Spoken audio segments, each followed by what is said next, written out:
vocês, e nós estamos aqui, eu pedindo para que vocês reflitam sobre o ponto de vista que eu trago para vocês. Eu acho que as pessoas, quando eu falo em humanizar a política de segurança pública, como um todo ao longo do Brasil, eu acho que nós precisamos pensar em seres humanos. Eu, no início, quando recebi o convite, eu fiquei muito preocupada sobre não ser a doutora, não ser a especialista em algo para ver, mas eu acho que, na verdade, talvez me colocar apenas como ouvidora e monitora de direitos humanos me coloca muito mais apta a falar da necessidade de humanização. Quando eu encontro algumas autoridades com fórmulas de gabinete, eu penso que essas pessoas, na verdade, são funcionários designados para alguns cargos e assim podem ser exonerados desses também. Não existe um sentimento, não existe uma vivência real daquilo que eles passam. E muitas vezes, nós, sociedade, não tão aviltada, não tão sofrida pelas políticas, ao invés de nós preferirmos ouvirmos, entendermos e nos colocarmos no lugar dos seres humanos que têm a narrativa, a vivência prática daquilo que é sofrido, do que nós vamos conversar hoje, eu vejo que às vezes essas autoridades, elas se tornam as protagonistas, não os violados, não os que sofrem. Então, assim, a primeira coisa que eu gostaria de pedir a vocês, nós temos aqui algumas imagens que dizem respeito ao meu trabalho e um filme onde se narra a história de uma família que teve a perda de um ente por conta de abusos policiais, da desumanização, na verdade, mais do que abusos, da desumanização do trato com o ser humano. E eu pediria que hoje a gente se desnudasse da imagem editada que recebemos em nossos lares através de monitores, das declarações das autoridades que se julgam detentoras do poder e da consciência. A política de segurança pública, ela não desumaniza apenas os perseguidos, os pobres, os negros, os favelados, tirando os direitos. A mesma máquina perversa, ela castra a humanidade daqueles que a servem. Elas destituem os comandados da autenticidade de pensamento. Quando a gente chega ao ponto de ter que discutir a desumanização de uma relação, eu acho que a gente tem que parar para pensar quanto dessa parcela tem a ver com a nossa atitude também. A gente não pode aceitar um campo macabro de guerra que é semeado de dentro de um gabinete onde autoridades, que eu costumo chamar de autoridades, ganham uma fábula de dinheiro que nunca nenhum de nós viu nem em fotografia. E essa engrenagem de guerra orquestrada que a mídia nos faz acreditar, ela tem os seus frutos colhidos na rua por nós. Essa geração de ódio, ela, na verdade, ela é colhida por policiais, por moradores de rua, por população. E as pessoas que não estão na rua vivenciando isso, é muito fácil crer. E eu toco e reafirmo o início da nossa conversa com isso, porque me preocupa muito a onda de justiça e de justiceiros que a gente tem encontrado pelo Brasil. É o que mais me traz aqui saber que, na verdade, o policial que banca o Rambo, eu não posso falar contra ele, porque ele é convencido e lobotomizado a se tornar esse Rambo.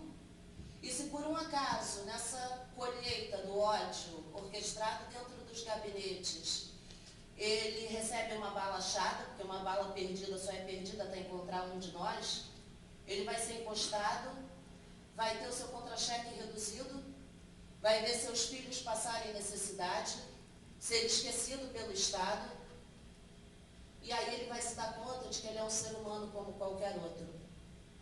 Eu me preocupo muito com direitos humanos. A segurança de seres humanos, hoje em dia, ela importa menos do que a segurança dos cofres que nós temos no Brasil.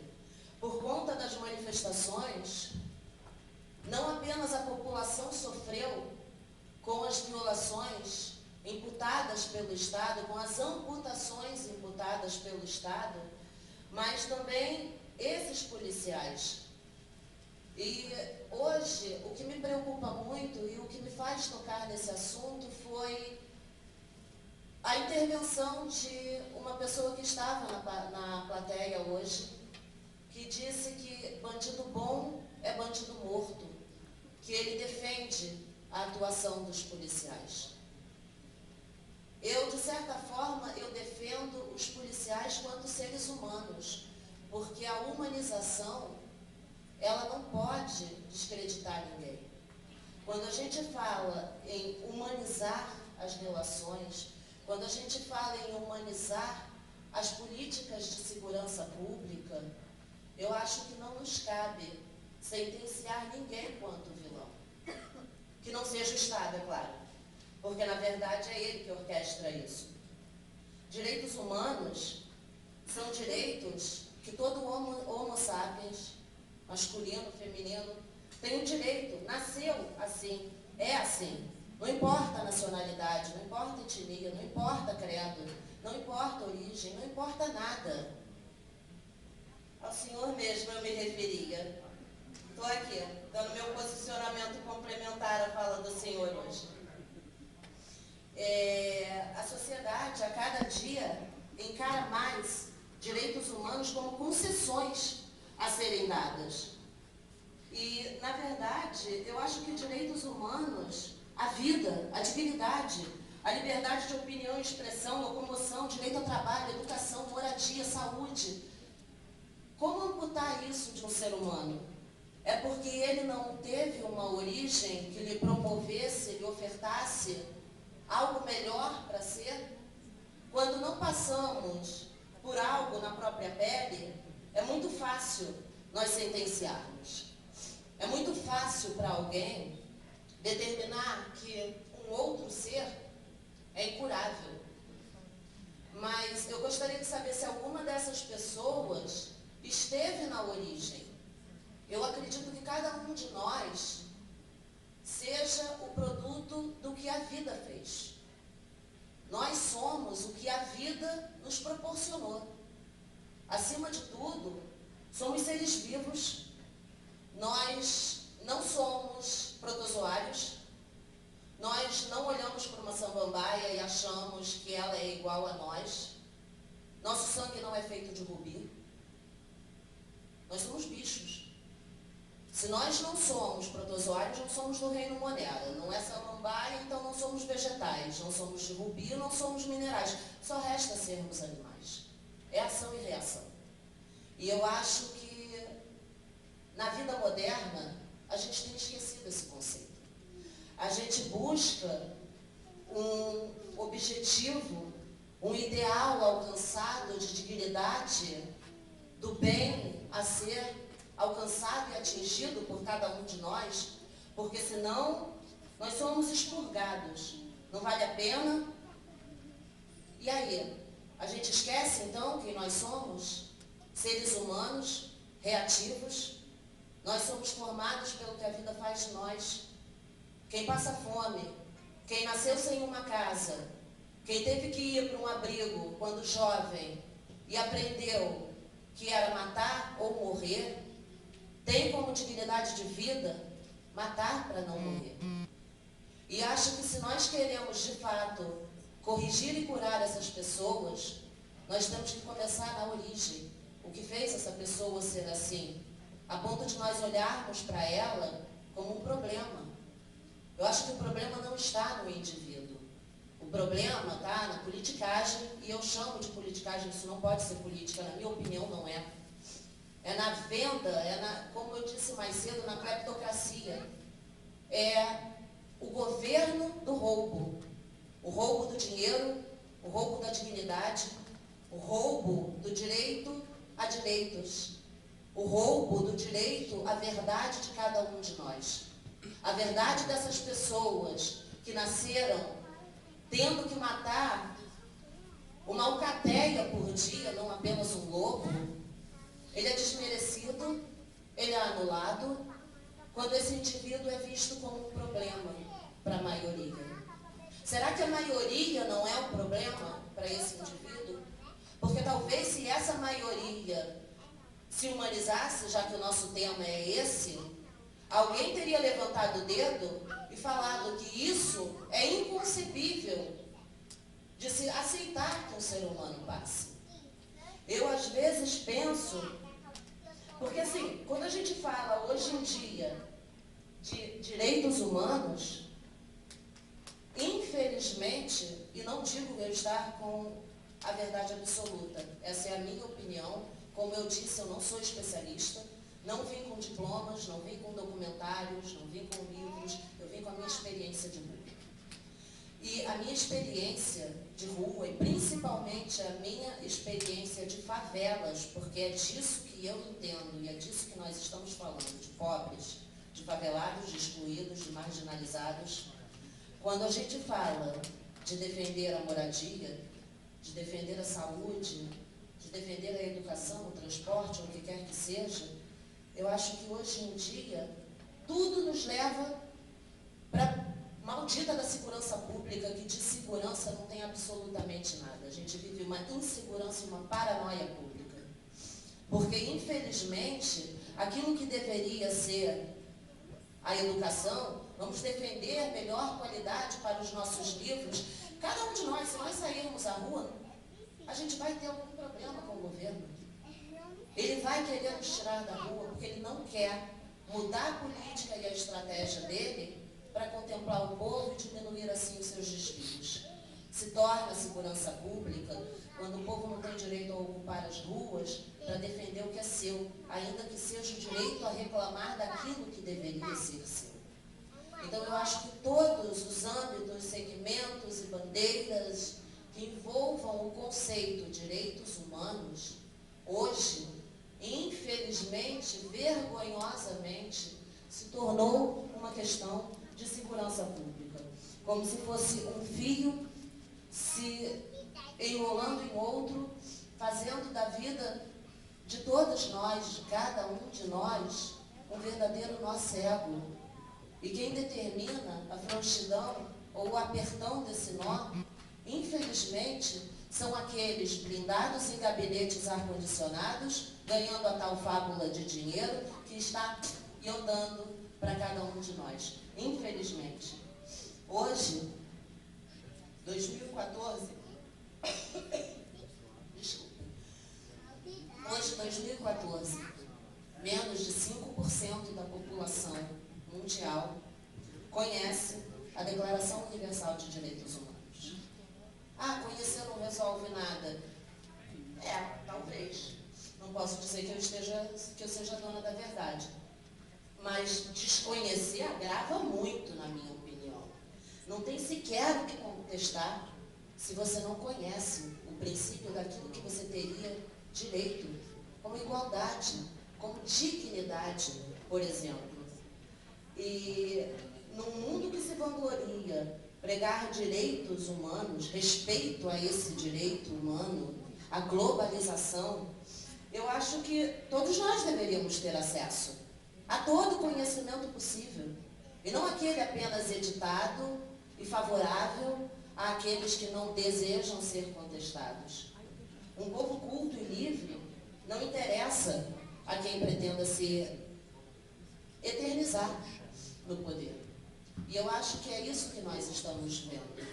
Hoje cedo eu falei eu pensei algo em que eu continuo afirmando. Eu acho que a precarização da educação no Brasil não é um acidente. Ela não é uma consequência de uma má gestão. Ela é uma estratégia. Um povo emburrecido, na verdade, não passa de animais úteis num curral. final, num cabresto, direcionados e condicionados à manipulação e interesses que não visam em nada o benefício de ninguém que não esteja ali no séquito real.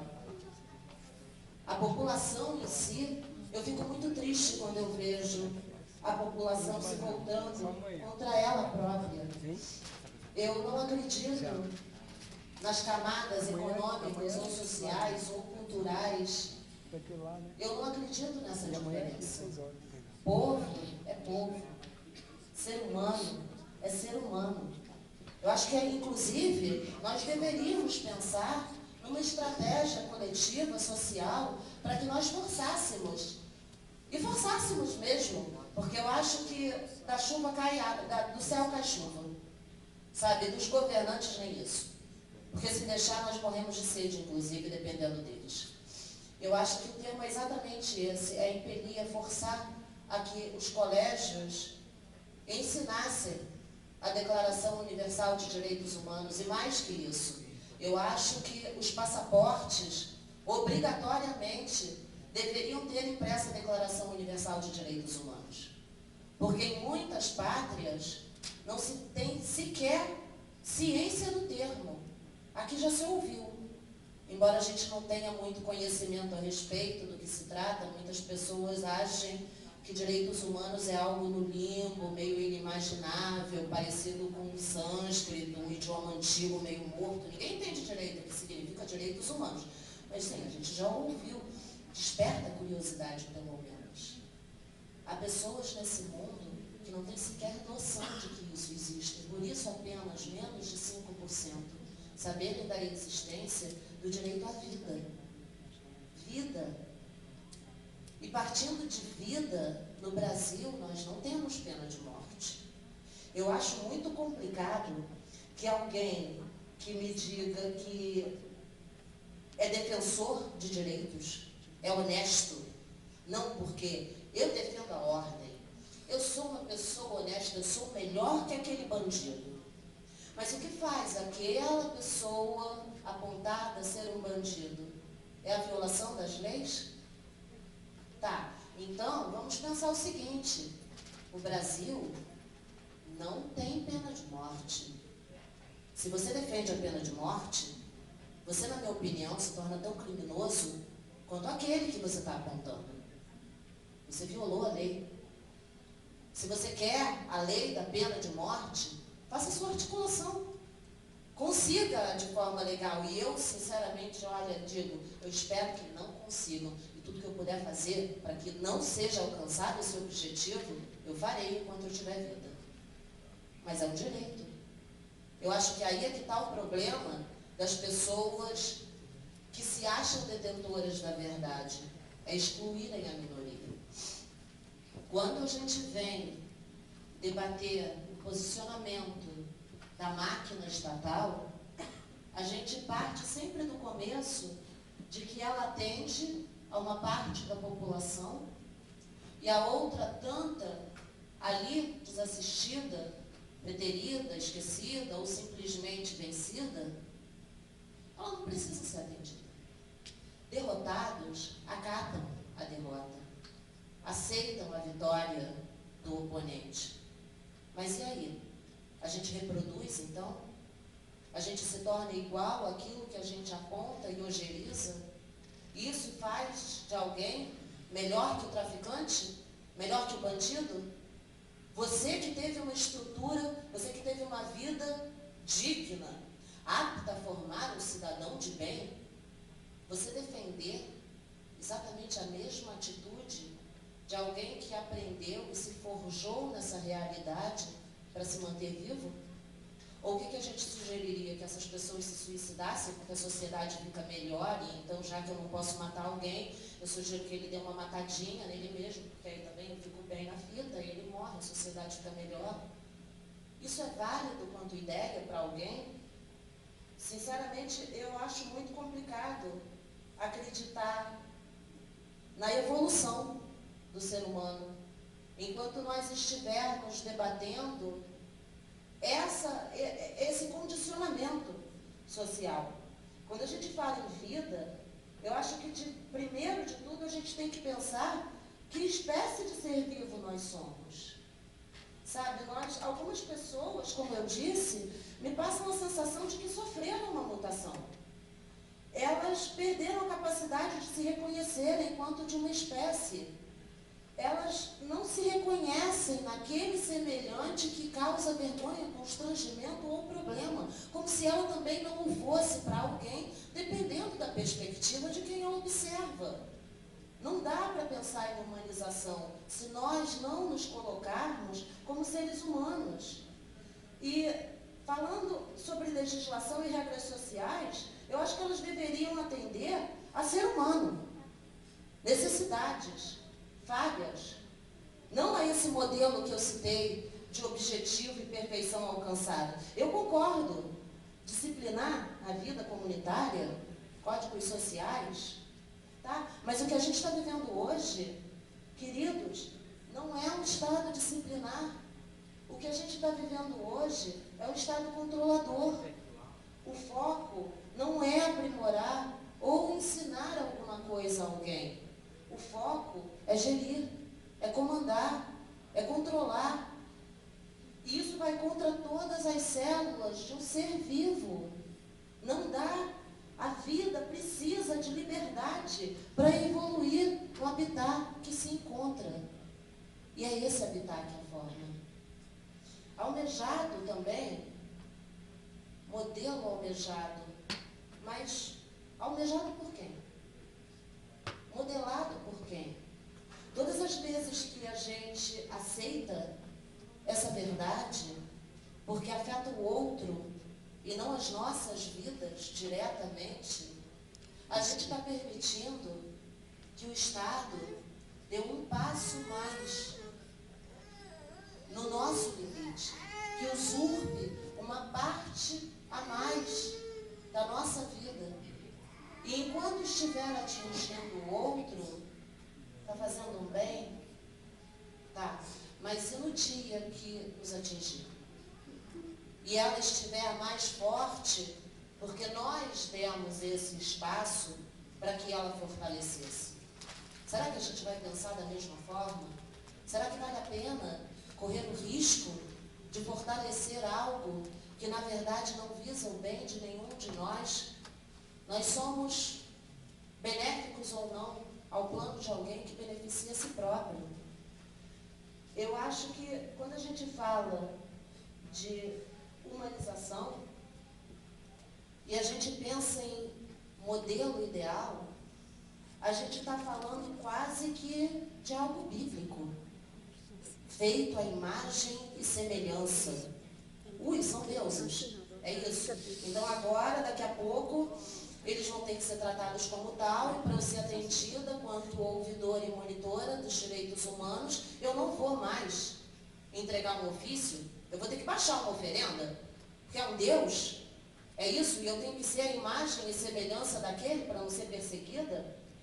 Eu vejo o endeusamento como uma das formas mais genuínas de desumanização que possa existir nesse mundo.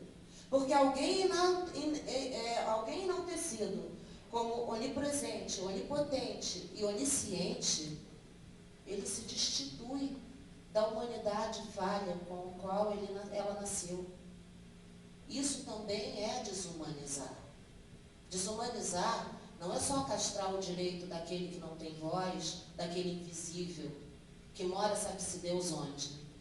Desumanizar também é elevar as autoridades competentes, as determinações e verdades impostas pelas telinhas de LCD, quanto deuses professando que devemos seguir. Isso é tirar a humanidade falha deles também. Isso também é um erro. Eu acho que esse é um dos erros mais graves que eu assisto pelas ruas, porque ele ocasiona vários outros.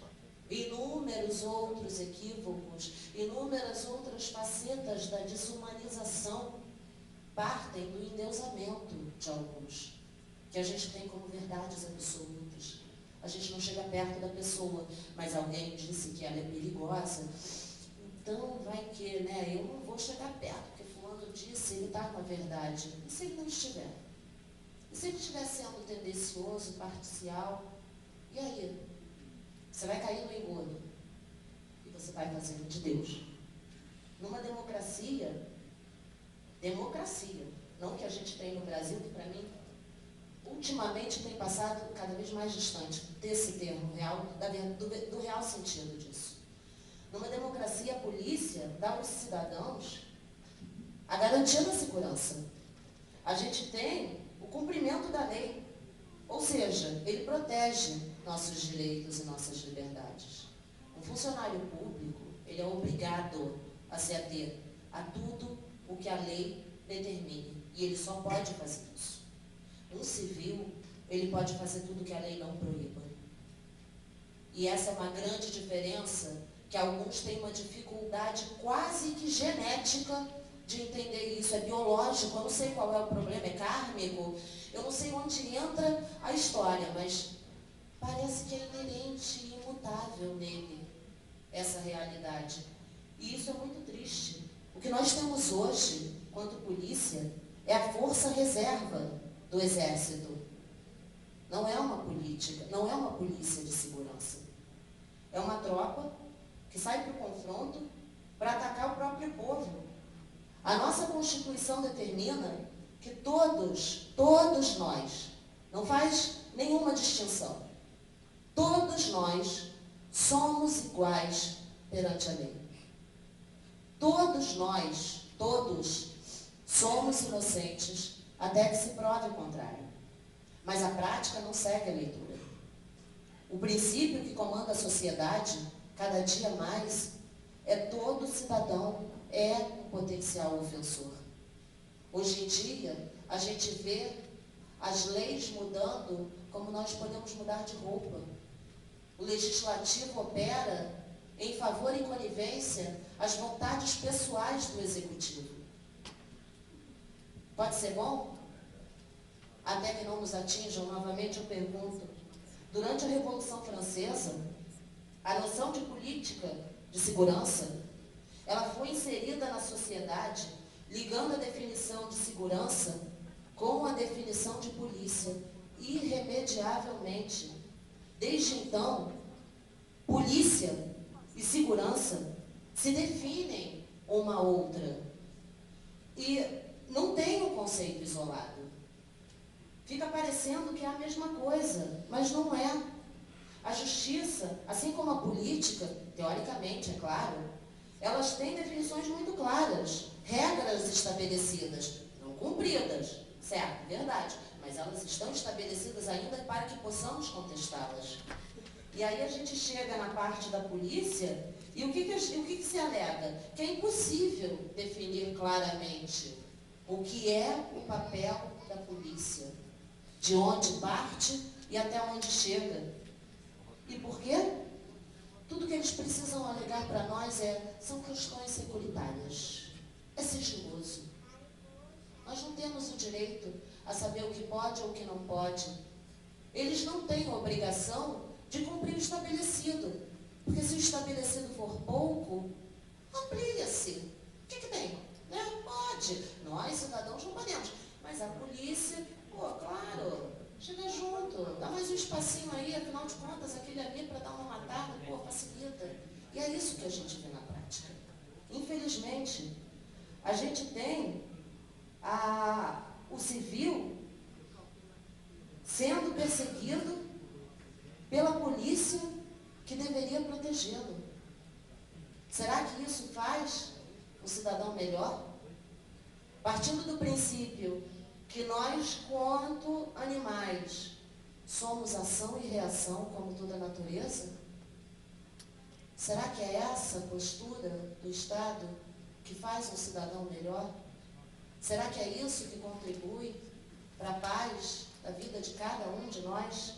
As pessoas parecem dormentes, cegas, como se entrassem em transe e só voltassem à consciência tempos depois perguntando o que foi, o que aconteceu, como chegamos nesse momento. É a intolerância que a gente não se dá conta, que se passa por nós. E, enfim, o pobre, negro, favelado, ele passou a ser o inimigo da paz. Eu acho que nenhum de nós, quando a gente lembra, por exemplo, de um helicóptero abarrotado de cocaína, a gente não pensa que isso veio de um pobre traficante, de um favelado. E cadê? Ninguém toca nesse assunto. Mas quando surge um miserável, aí entra a necessidade da pacificação. Não sei como funciona no restante do país, mas no Rio de Janeiro a gente tem a política da polícia pacificadora nas favelas. E é muito complicado isso, porque, gente, só pelo nome isso já é um desastre. O nosso governo não determinou em momento nenhum estarmos em guerra. E aí se alega obrigatoriamente pacificar alguém. Mas a gente pacifica é o pobre. É o mesmo pobre ferrado que quando as senzalas abriram, teve que subir o morro para fugir das perseguições, porque os senhores com aquelas roupas pesadas e sedentários não subiriam as encostas atrás, e por isso eles se esconderam ali. Esses mesmos pobres que sempre foram encurralados e usaram aquilo como resto para sobreviver porque é o que sobrou, não tem direito a ser revoltado por ter um esgoto a céu aberto, por não ter dignidade. Eu acho muito complicado quando a gente pensa que o nosso Código Penal é da década de 40. E a reforma desse Código Penal vem de uma pessoa sabidamente pertencente ao coronelado. Eu acho muito complicado quando a gente pensa em verdades sem fundamento. Eu costumo dizer que eu tenho moinhos de vento que eu persigo. Por sorte, eu tenho muitos sanchos que eu encontro pela frente para andar comigo. Infelizmente, os dulcinélios eu não tenho encontrado. Como boa canceriana que sou, eu adoraria encontrá-los. Mas, com os sanchos, a gente já faz alguma diferença. E um desses moinhos é o artigo 244 do Código Penal. Isso se trata em fundada suspeita. O que significa, eu copiei aqui na íntegra o que significa. É um parágrafo único, e nesse parágrafo diz apenas que a busca pessoal independerá de mandado no caso de prisão ou quando houver fundada suspeita de que a pessoa esteja na posse de arma proibida ou de objetos ou papéis que constituam corpo de delito ou, quando a medida for determinada, no curso de busca domiciliar. Ou seja, a gente ainda não descobriu o que significam esses objetos e esses papéis. Não existe um inciso sequer, não existe uma alínea, não tem um parágrafo que determine ao cidadão o que ele precisa fazer para deflagrar essa famigerada suspeita. E aí, o pobre coitado do Zezinho, que saiu lá para comprar alguma coisa para a família, encontrou um policial na rua, resolveu suspeitar dele. Como é o caso, é o que eu acompanho nas favelas. Fundada suspeita, mão na parede, encosta aí vagabundo, documentos. Já está ruim para a porcaria pro coitado do Zezinho. Porque com a mão na parede ele não vai poder pegar o documento. Se ele não pega o documento, o policial se acha aviltado. E se ele tirar a mão da parede para pegar o documento, o policial acha que a ordem foi desrespeitada. Vai sentar o cacete no Zezinho. Tudo bem, ele pegou o documento. Só que ele está revoltado, porque ele não queria sair, não queria fazer compra. Ele queria que a Maria fosse, ele foi. Começou a discutir com o policial. Resumo da ópera, o policial matou. E aí? Eu tenho os slides de uma prestação. Exatamente. Isso é um Zezinho. Isso foi um dos Zezinhos que eu acompanhei.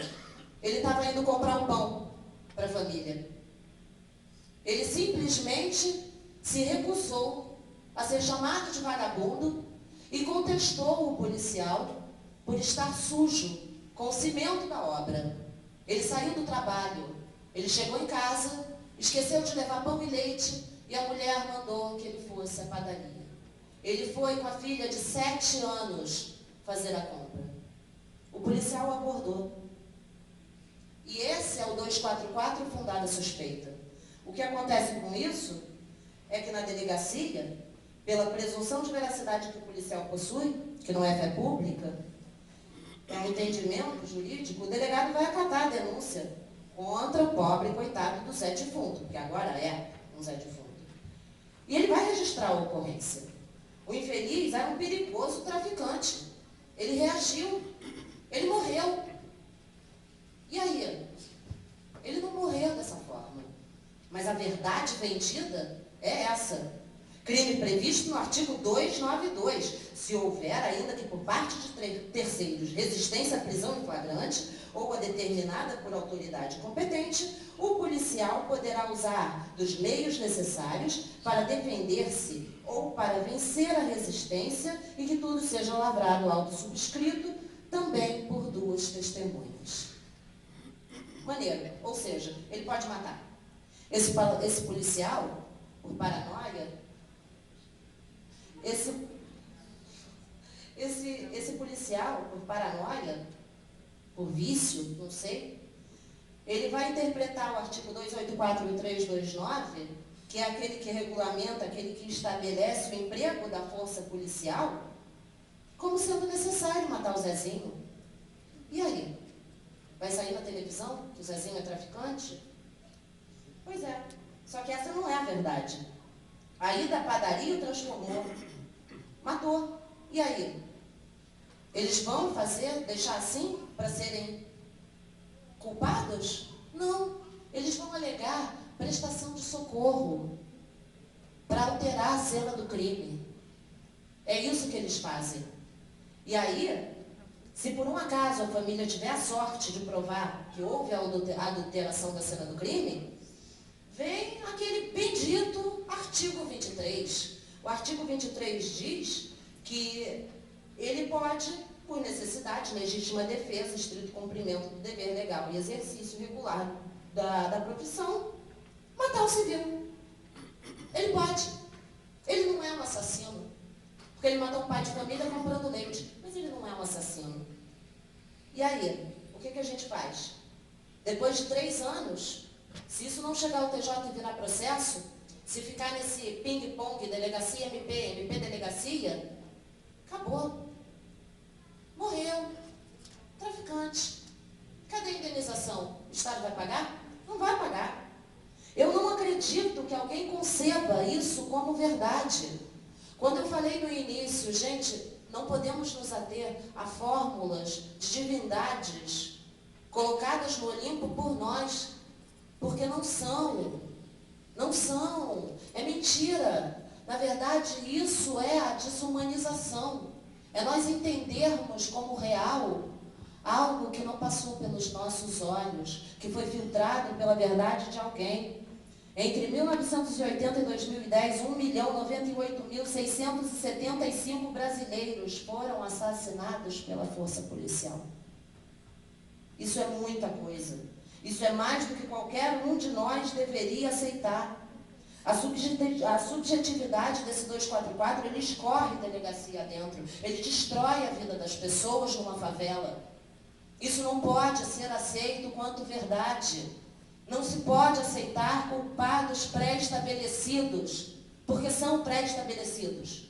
São pobres, são negros e são favelados. Vejamos as estatísticas, gente. E tem pior, porque eles legitimam tudo isso através de quem tem fé pública. Escrivãos, aqueles investigadores, aquelas pessoas que cuidam das análises forenses, eles têm fé pública. Só tem um pequeno problema. Eles não têm autonomia. Eles respondem ao executivo. Eles são, sim, capachos do executivo. O mesmo executivo que sentenciou aquele civil à morte. É ele que determina o teor das certidões. É ele que determina os boletins de ocorrência. E no mundo que a gente está falando de PEC para lá, PEC para cá, a PEC 325, que é a que legitimaria a independência, a autonomia das perícias criminais, ninguém fala. Por quê? Porque não interessa.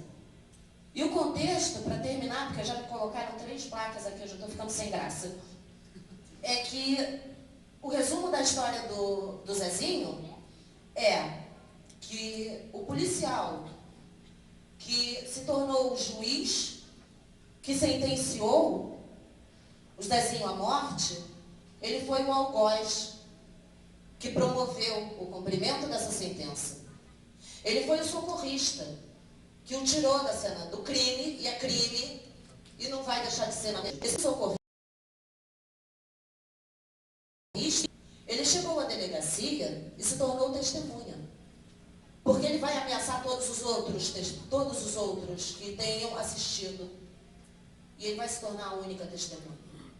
E a versão dele vai prevalecer. E essa testemunha, como se não bastasse, devido a esse artigo 23, ela vai se tornar vítima também. Porque ela só matou alguém porque, nossa, era obrigada a matar alguém. Como é que a gente acredita na humanização que não entende a manipulação que o Estado faz à vida de cada um de nós? Nós temos muito mais a falar sobre desumanização. O mundo, os seres humanos estão inumanos. Mas eu preciso respeitar o horário, então, assim, eu agradeço a paciência de todos vocês, eu agradeço a tolerância comigo, muito obrigada pela presença de todos. Agradeço também aos participantes da mesa em que eu integrei mais cedo, a Iris Medeira, a Alexandre Lecletier, que me deram a oportunidade de enriquecer meu espírito ainda mais com a presença de cada um de vocês, com o nervosismo que eu estou passando aqui em ver cada um de vocês. Muito obrigada, boa noite. Quem quiser falar comigo, quem precisar de algo mais, eu estou às ordens. E é isso, vamos tentar humanizar os nossos corações para começarmos, pelo menos, por alguma parte, a humanização. Sim.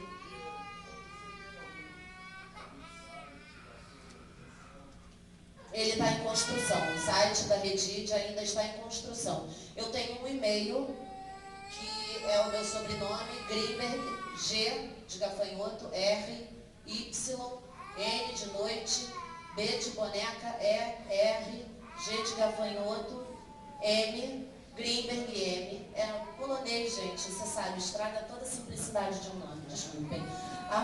@gmail.com. Eu fico aqui até o dia 5, eu vou estar aqui sempre. Enfim, quero fazer amigos, eu quero que a gente se torne mais humanos com o dia a dia, que a gente possa se olhar no olho. Eu me enriqueço com vocês, e vocês, quem sabe eu tenho a honra de enriquecê-los um pouquinho comigo também. E acho que assim a gente faz pelo menos um dia a dia menos pior para aqueles que a gente pretende deixar nesse mundo como semente. É nisso que eu acredito, é isso que faz eu ter o meu trabalho e amar tanto o que eu faço. Muito obrigada a todos.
E aí, Maristela?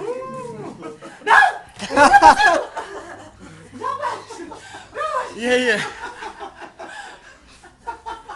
Mídia livre. Vamos lá pra live. Mídia livre, tu vai censurar? Vai censurar a gente? Censurar o quê, moleque? Eu tô morrendo aqui. Café. Tadinho. Eu sei comer agora. Agora aqui no camarim do Nova Consciência, Maristela Grimberg. Pessoa Depois da sua calma. brilhante apresentação. Calma. Parabéns aí pra Maristela. Parabéns, Maristela. Muito boa a Ótima. manifestação. Já foi uma manifestação. Socorro. Tem que jantar lá embaixo ainda. Tá.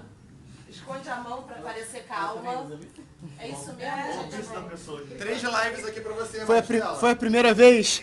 Foi a primeira vez, você sabe que a gente nunca esquece É a e às primeira vezes é vez. traumático, né, amor? Pois é, vida. Parabéns. Só não vi uma mão Ana. pra não mostrarem o quanto. Qual o problema? O pé tá sem pedicure, também não A pode. palestra não foi falando de humanização? Você pode ter a minha vontade de ser mais que humana. Você não é deusa nenhuma. Você Grazie é mille, um amore, ser humano ti voglio maravilhoso. proprio bene. Altamente humanizado. Aí, Alex. Não, são meus amigos. Eles dizem que me amam, amor. E você acreditaria nisso? Eu tô dizendo que eu tô nervosa. Maristela, Esse é um tratamento psicológico, assim, Vi. Não, psicológico também, amor. Mas já transcendeu esse conceito. Me diz uma coisa. O que pra você foi poder ter a oportunidade de falar sobre esse assunto, que é o que você faz todos os dias, para uma plateia desse porte que teve nesse evento, podendo e tendo essa transmissão divulgada na internet, ter esse alcance todo? Eu acho que tudo começa pela oportunidade e, acima de tudo, pela responsabilidade. Que um certo Alexander Leclerc e Dona Iris Medeiros, Dona Iris. pois é, os dois me delegaram uma responsabilidade absurda. E a oportunidade veio com essa responsabilidade. E a bênção veio com essa oportunidade de eu me enriquecer e talvez de eu transmitir um pouco dessa verdade para as pessoas que talvez não tivessem tão claro como realmente se passa essa desumanização, porque é exatamente isso, gente, é a desumanização. Eu acho que eu sou uma pessoa afortunada de ter a oportunidade de tentar esclarecer a alguém. Meu lindo! Você não viu meu mico, né? Meu... Seu mito? Mico, Mico. amor. Mito não, mico. Quase estava infartando lá na frente. Não é, que isso era Jacaré assim mesmo, a gente é tudo meio bobo da corte. Super, então tá bom. Enfim, é isso. Eu acho que é uma grande honra alguém, qualquer que seja essa pessoa, sobre qualquer que seja o assunto, ter a oportunidade de falar daquilo que acredita, de tentar inserir ou simplesmente mostrar a sua verdade para alguém. Tantos morrem, você tem a oportunidade de mostrar uma parte da sua verdade, e eu ter essa oportunidade, eu acho que independente do que quer que seja, é sempre um tesouro. É um tesouro que eu pretendo dar o máximo valor possível. Eu espero que a próxima vez que eu passe por esse pré-coma, já seja um assunto mais ameno, seja as conquistas que a gente pretende ter, que você, senhor Alexander, sabe muito bem de quais projetos falo, que possamos celebrar o andamento disso. Gente, vem cá, jura por Deus que vocês vão ficar assim, me castigando, né? É isso Tá, mesmo. pra te deixar mais relaxada, eu vou ligar o flash. Porra, não. Filha da mãe. Eu tô me sentindo muito mais amada agora. Tá, Porque gente. assim, o teu trabalho é interessante porque você trabalha no escuro, praticamente tem que se invisibilizar para depois poder dar visibilidade ao que está acontecendo. Sim, aí vocês me colocam nessas câmeras na minha cara, eu que estou super adaptada ao meu anonimato singelo. E dizem que me amam, eu tô aqui com as mãos É escondidas. só o Brasil vendo, nada demais. Ah, obrigada, amor. Isso é, poxa, reconfortante. Eu quero um cigarro. Olha o A Pedro. gente vai, Quero, amor. a gente vai lá pro palco agora dar uma olhada pra ver o que tá rolando. Só pegar aqui o cabo da bateria.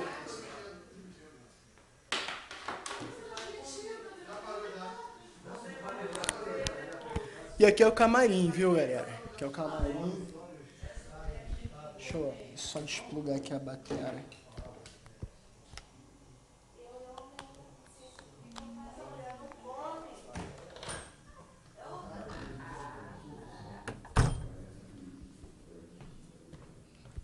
Vamos ver o que tá rolando aí. Outro evento. Vamos passar aqui por trás. A gente vai ficar do outro lado.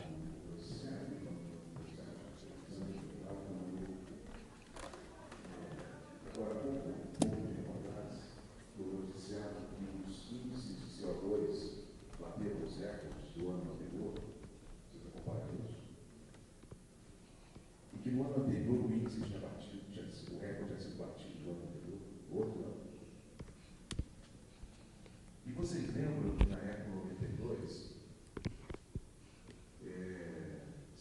estabelecidas diretrizes num encontro monumental, marcou época. Quem esteve lá, você esteve lá, na Expo 92, viu que foi aquilo, foi um momento portentoso, onde as melhores intenções foram não só expressas em palavras, como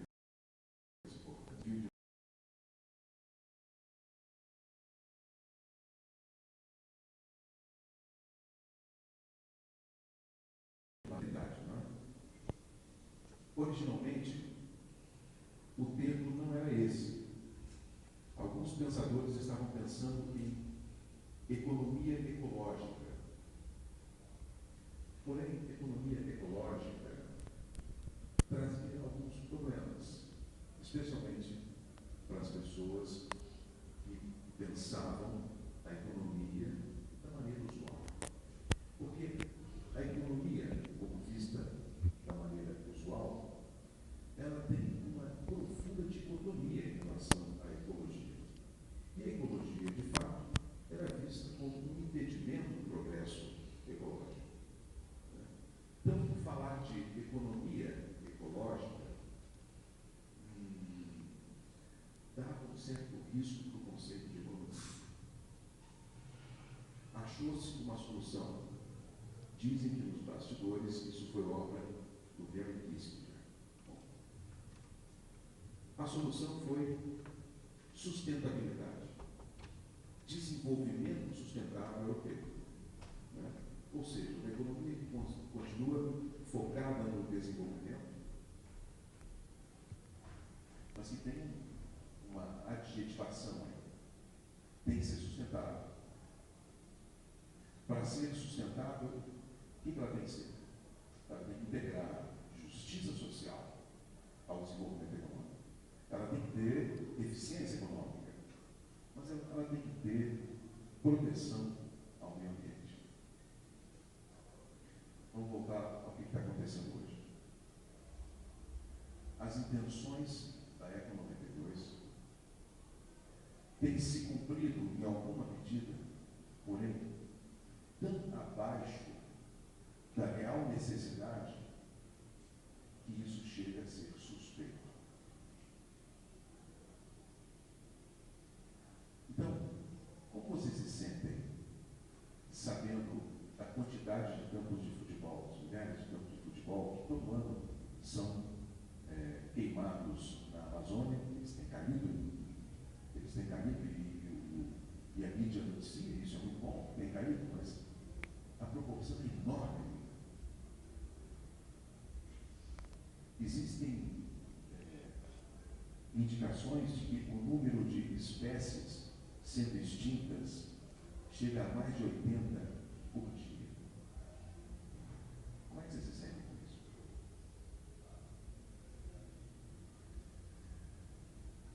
E o fato é que nós estamos caminhando, buscando soluções por impasse.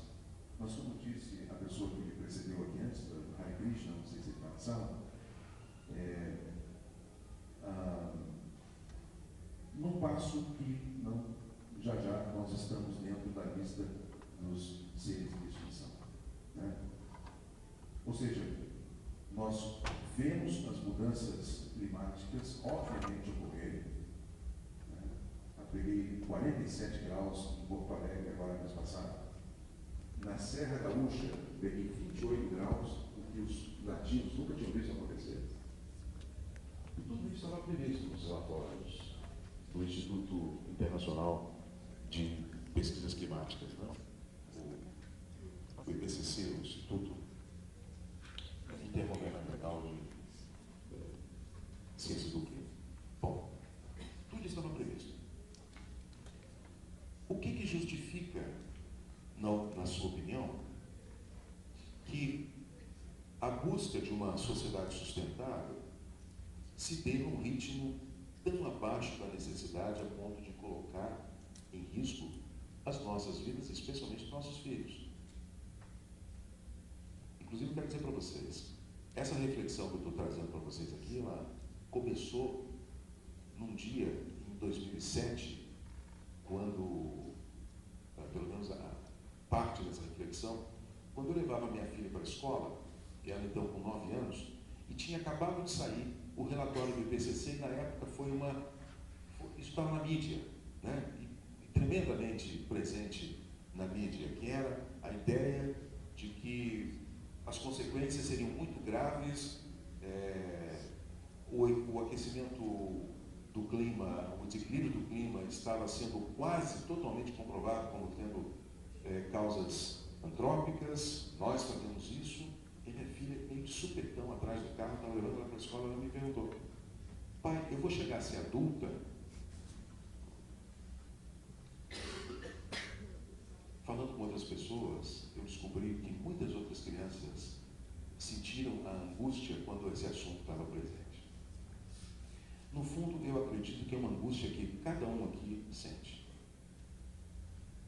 Porém, acredito também que seja uma angústia que fica guardada numa dimensão profunda nossa e que talvez não saia tão à tona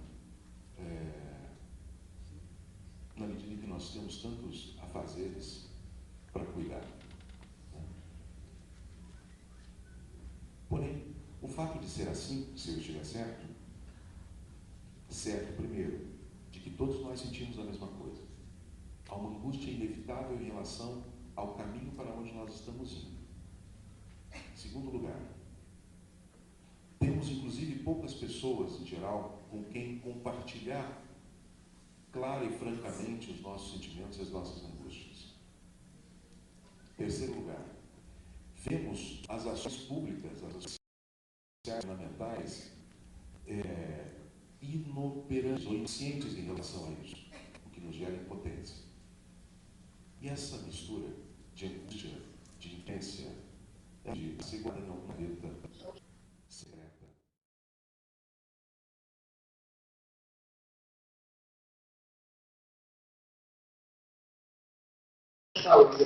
Dados. Quando a gente fala de defender a moradia, de defender a educação, tudo nos leva para a nossa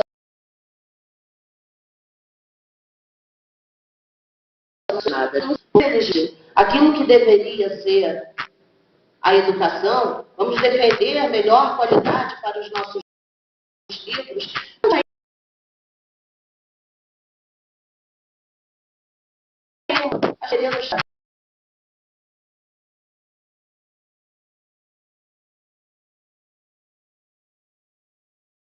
Que é outra,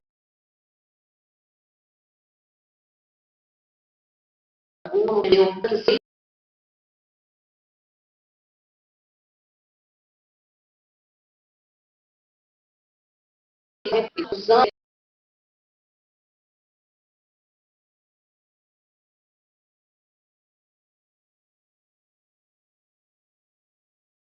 do direito nossa,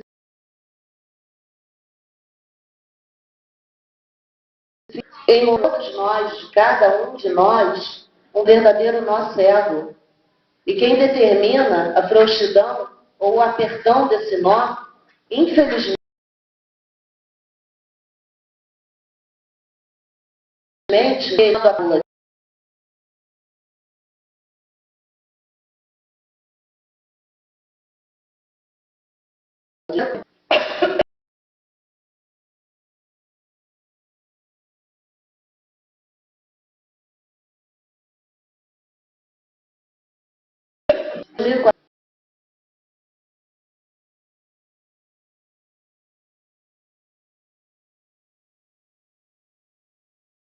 Declaração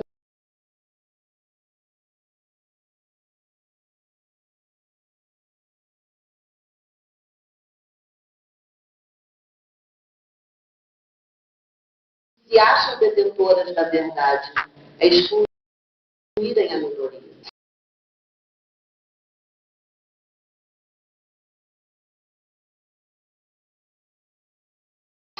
Quando sendo corrompida preterida, esquecida ou simplesmente vencida, ela não precisa ser atendida.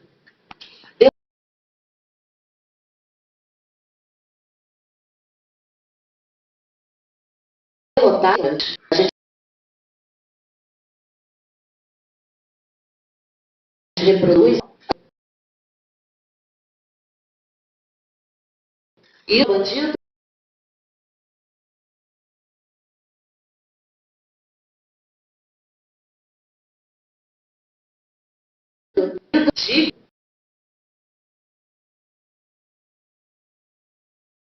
de alguém deu. O que a gente se dá, se a sociedade fica melhor, então já que eu não posso matar alguém, eu sugiro que ele dê uma matadinha nele mesmo, porque aí também eu fico bem na fita, ele morre, a sociedade fica melhor. Isso é válido, ideia, está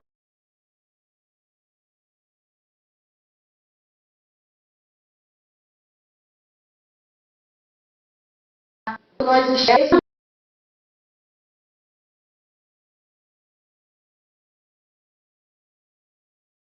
sobre primeiros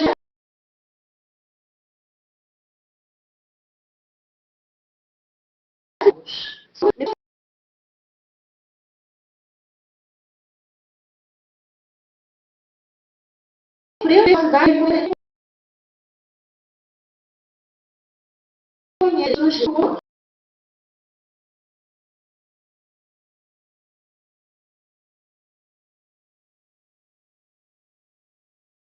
alguém como ser humano, são especialidades que estão alcançando.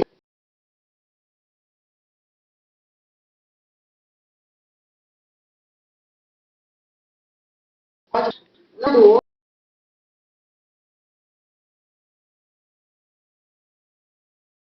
não é moral.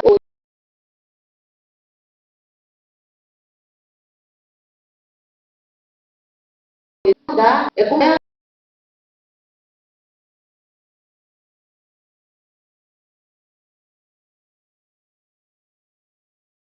acessível.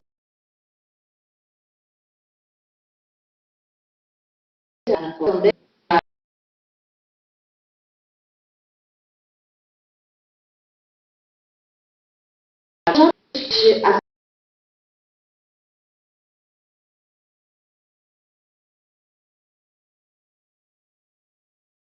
nós vivos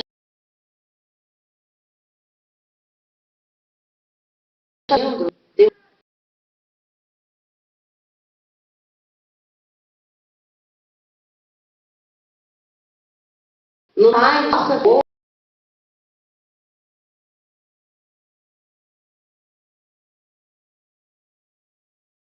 outro, mas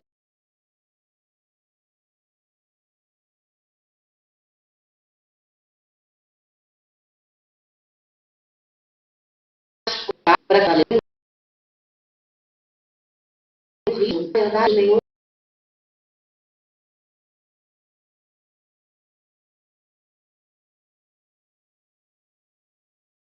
Mas não,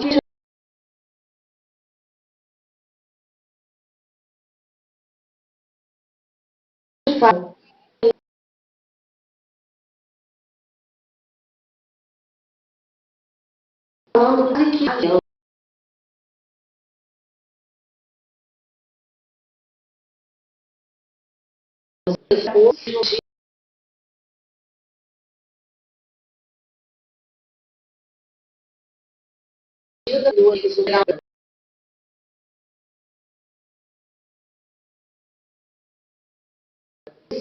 eu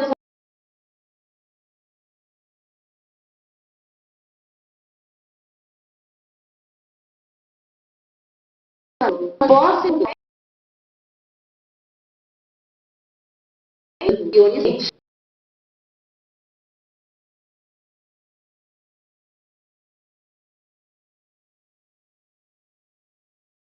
Isso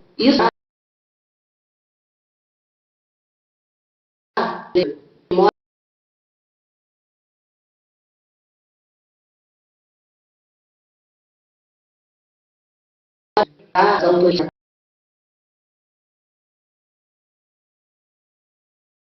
embora seguir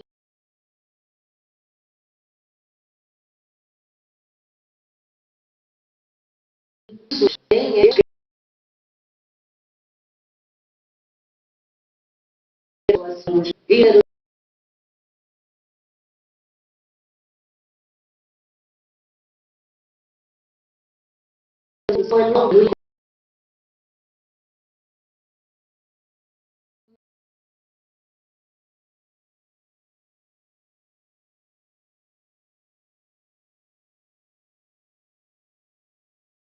coisa.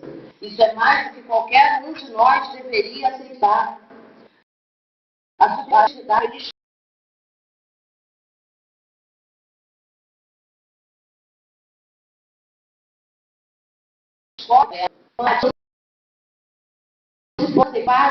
porque são pré-estabelecidos. São pobres, são negros e são favelados.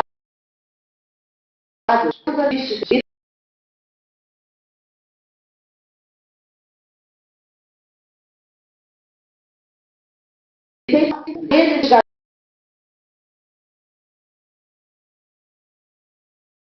porém,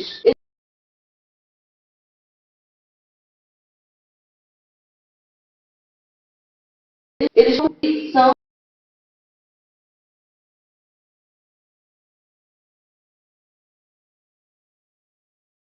sim e sem ter